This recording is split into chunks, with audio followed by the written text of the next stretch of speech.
Voy a dar de manera inmediata la bienvenida. Nos acompaña a través de los teléfonos para conversar un poco más del tema político el politólogo de la Universidad Antonio Ruiz de Montoya, el señor Alonso Cárdenas. ¿Cómo está, don Alonso? Bienvenido al programa. Buenos días. Muy buenos días y muchísimas gracias por la invitación. No, gracias a usted por respondernos. Alonso Cárdenas, politólogo de la Universidad Antonio Ruiz de Montoya. Hablemos un poquito del escenario político. ¿Cuál es la lectura? Empecemos por ahí, de los 100 días de gobierno que ayer ha dictaminado, ha dicho, ha proclamado, ha hecho referencia, ha sacado, digamos, un resumen el señor José Pedro Castillo Terrones desde Huamanga, Ayacucho, plaza principal, y lo ha dado a conocer al país. ¿Cuál es la lectura, mi querido Alonso Cárdenas?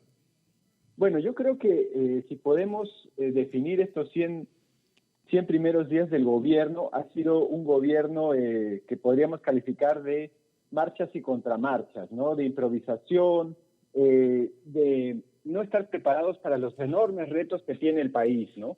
Yo creo que en general el Poder Ejecutivo, pero también el Congreso, está en una situación que, digamos, se puede calificar de un deterioro continuo y constante de los niveles de popularidad y aprobación que tienen ante los ojos de la ciudadanía. Y esto debe ser sumamente preocupante por el tema de fondo, ¿no? Por el tema de fondo que tiene que ver con la legitimidad y la credibilidad del sistema democrático peruano que en los últimos años, en las últimas 2 décadas, está en serio debe para relación con la población, con la ciudadanía, ¿no?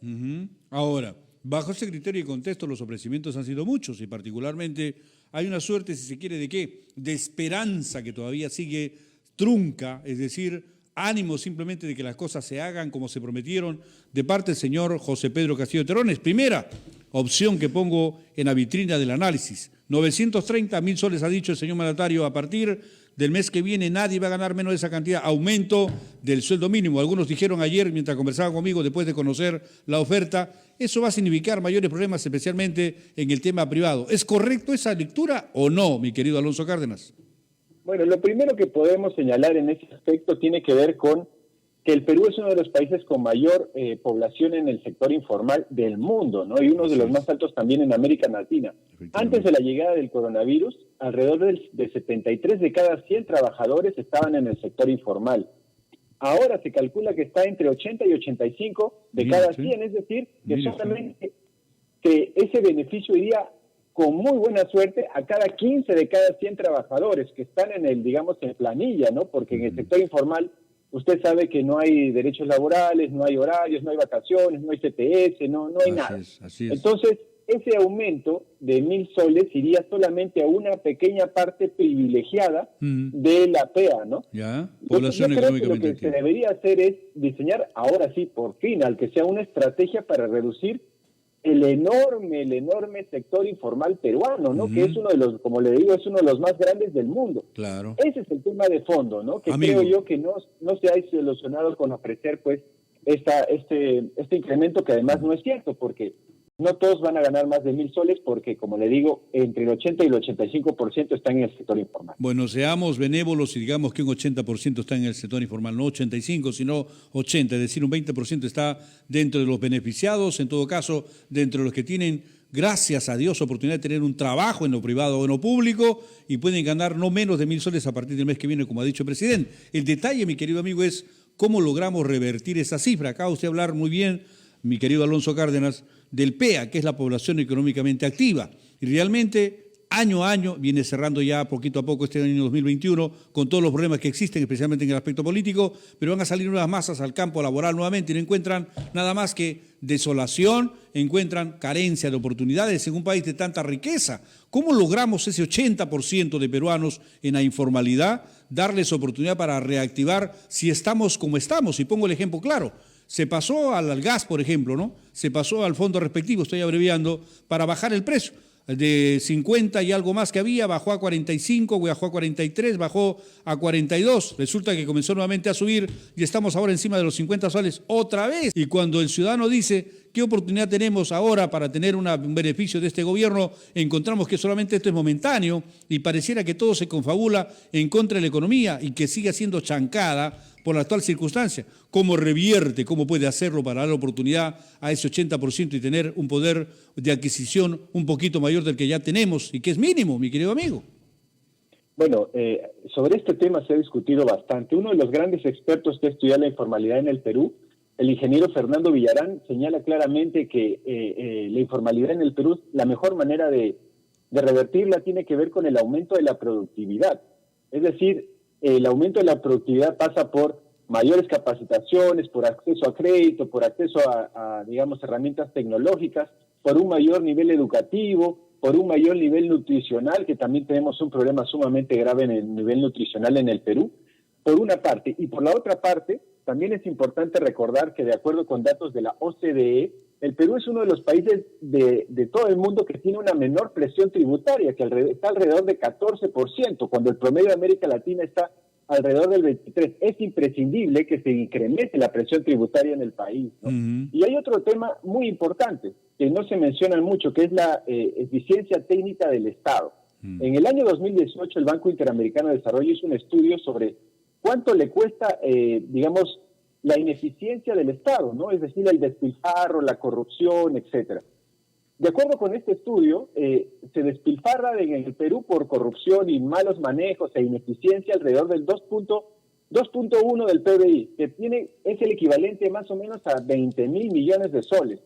Es decir que si nosotros aumentamos la productividad, ampliamos la base tributaria y profesionalizamos al Estado, podríamos efectivamente generar una bolsa de aproximadamente 40.000 millones de soles para, eso sí, empezar a implementarlo en beneficio pues de la nutrición, de la salud, de la seguridad, del acceso a la justicia, de la educación, etcétera, que son tantos los problemas que tiene pues nuestro país. Existen los diagnósticos, pero creo que no hay la capacidad para poder implementar las políticas que estén dirigidas a mejorar la calidad de vida de las personas. Bueno, y ahí tengo que decir algo, en todo caso, aportando, dándole pues hincapié al asunto, ¿no? Si hemos hablado de que un 80% está en la informalidad, ya hemos hablado, como acabas de decirlo bien, que tenemos un país de una baja tributación, es decir, oiga, la tasa tributaria es realmente muy preocupante, que debería aumentarse.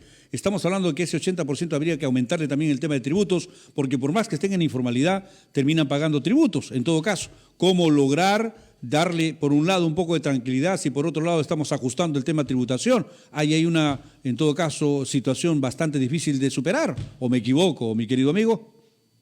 Bueno, en realidad hay una cosa que creo que le ha hecho mucho daño a la recaudación tributaria del país, que se llama las exoneraciones, ¿no? Yo veía los estudios de la SUNAT y en los últimos 10 años las exoneraciones tributarias han costado pues alrededor de 130.000 millones de soles. En el año 2019 solamente costaron 17.000 millones de soles, ¿no? ¿Quiénes son los grandes beneficiarios de las exoneraciones tributarias? Bueno, creo que ya los conocemos, ¿no? Está, por ejemplo, los casinos, que hasta hace poco no pagaban impuestos. Imagínense ustedes, sí, pues, ¿no? Sí, los casinos, los tragamonedas, era algo pues increíble, ¿no? Muy mal. Entonces, para, digamos, incrementar la recaudación, sin necesidad de aumentar los impuestos a los que menos tienen, se tiene que revisar con lupa este tema de las exoneraciones tributarias, ¿no? Bueno, un buen punto, indudablemente, que habría que tocar, pero permítame, por favor, mi querido Alonso, regresar a ese tema que particularmente ha significado ayer una seria atención de comentarios, muchos poco positivos, como el que ha dicho la señora presidenta del Congreso, en su opinión, que podemos escucharla, pero particularmente me da muchas ganas de decirle lo que hay que decir durante más de 200 años en este Perú, que ha gobernado, creo yo, la mayoría a la derecha, y cómo estamos. La señora ha dicho que los 100 días del señor actual mandatario Pedro Castillo es un desastre, el balance sobre estos primeros 100 días, y le ha dicho que se ponga las pilas para trabajar por el país, pero lo que ha dicho el mandatario es, entre otra cosa, masificación del gas natural a todo el país. Ha dicho ayer que venderá el avión presidencial, ya unos han dicho que es el populismo, que en otros lugares como México, el presidente que pretendió vender nadie lo ha comprado, ha tenido que rifarlo entre los empresarios, una barbaridad. Clases presenciales, ha dicho el mandatario, desde marzo del año que viene, bonos para 13 millones de peruanos más.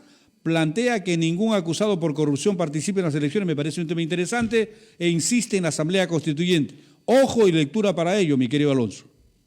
Bueno, es muy importante mencionar que el último Latinobarómetro es esta percepción que se hace de qué piensa la ciudadanía de América Latina en relación con sus autoridades políticas. En el tema de la evaluación del Congreso, el Congreso peruano es el de peor evaluación de toda América Latina.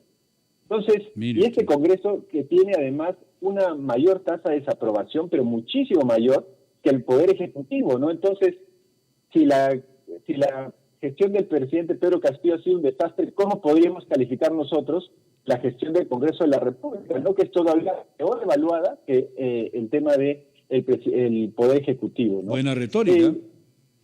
Por ejemplo, la venta del avión presidencial a mí me parece, pues la verdad, más para la tribuna que un tema de fondo. Lo que sí es imprescindible es que los chicos vuelvan al colegio, ¿no? Los estudiantes llevan casi 2 años sin asistir a las clases y eso le ha generado pues un daño terrible, ¿no? Que todavía no podemos cuantificar, pero el Perú es de los últimos países en el mundo, ¿no? Que todavía no abre las escuelas, y creo yo que eso es un daño que estamos haciendo a nuestra juventud, a nuestra niñez, pues muy grande. Los chicos tienen que volver al colegio con todas las medidas, ¿no? De manera progresiva, pero esto no se puede postergar más, ¿no?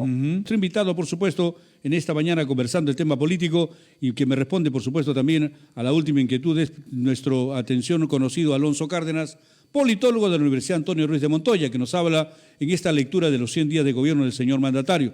Pregunto de manera inmediata porque nos interesa saber un poco más respecto a lo que significa Asamblea Constituyente. ¿De acuerdo o no, mi querido Alonso? Bueno, yo en este tema soy bastante pragmático, ¿no?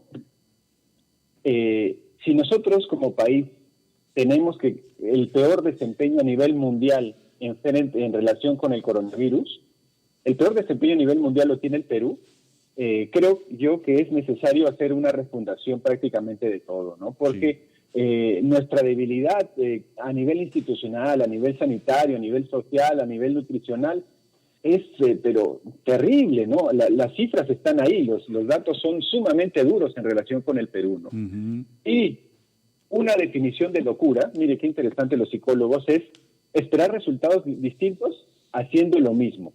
Si nosotros seguimos haciendo lo mismo, vamos a seguir teniendo los peores resultados a nivel mundial. Claro y contundente. En todo caso, está de acuerdo nuestro invitado precisamente por la Asamblea Constituyente, por una reforma total, y que sin duda amerita indudablemente esperar a ver qué cosa ocurre en este escenario donde hay tanto, pero tanto, atención, cosquilleo, o en todo caso prurito, atención, oye, un escozor, sobre todo en la clase política, que dice, no, eso no puede ser, para eso está el Congreso. Yo dudo lo que pueda hacerse en el Congreso con toda sinceridad. Gracias, mi querido amigo, por supuesto, ha sido una satisfacción y alegría conversar en esta mañana con Alonso Cárdenas, politólogo de la Universidad Antonio Ruiz de Montoya, los temas diversos de la realidad política, especialmente en este país. Muy amable, buenos días, mi querido Alonso. Muchísimas gracias. Gracias también a usted por responder al llamado.